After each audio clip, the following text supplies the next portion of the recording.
যেহেতু আদালতে বিচারাধীন আছে, আজকে আমি দেখলাম হয়তো একটা শুনানি আছে।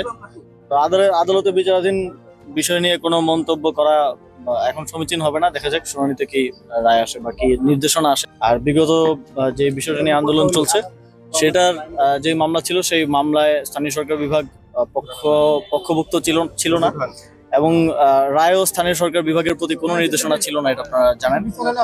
এবং যেহেতু নানা ধরনের আইনি জটিলতা তৈরি হয়েছে, ম্যাচ সংক্রান্ত জটিলতা তৈরি হয়েছে, এই জটিলতাগুলো নিরসনে আমরা আইন মন্ত্রণালয়ের মতামত চেয়েছি, এবং আমরা জানতে পেরেছি যেহেতু একটা রিট পিটিশন হয়েছে, আমরা লিগ্যাল নোটিশও পেয়েছি, এবং ওই রিট পিটিশনের শুনানি হয়তো আজকে হওয়ার কথা।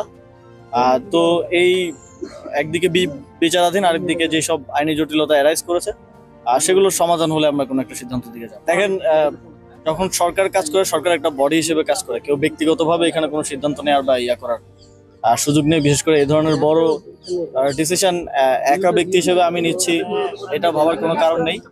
আর যেহেতু এখানে আইনি জটিলতা আছে, এবং এখানে আদালতে বিচারাধীন বিষয় আছে, এখানে আমাকে ব্যক্তিগতভাবে আক্রমণ করে তো আসলে লাভ নেই। আদালতের যে আইনি লড়াই, সেটা লড়তে হবে, এবং যে জটিলতাগুলো আছে সেই সংক্রান্ত আমরা আইন মন্ত্রণালয়ের মতামত চেয়েছি। আইন মন্ত্রণালয় যেহেতু এক্ষেত্রে বিশেষজ্ঞ, তাদের মতামতের ভিত্তিতে হয়তো আমরা একটা সিদ্ধান্তে পৌঁছতে পারবো।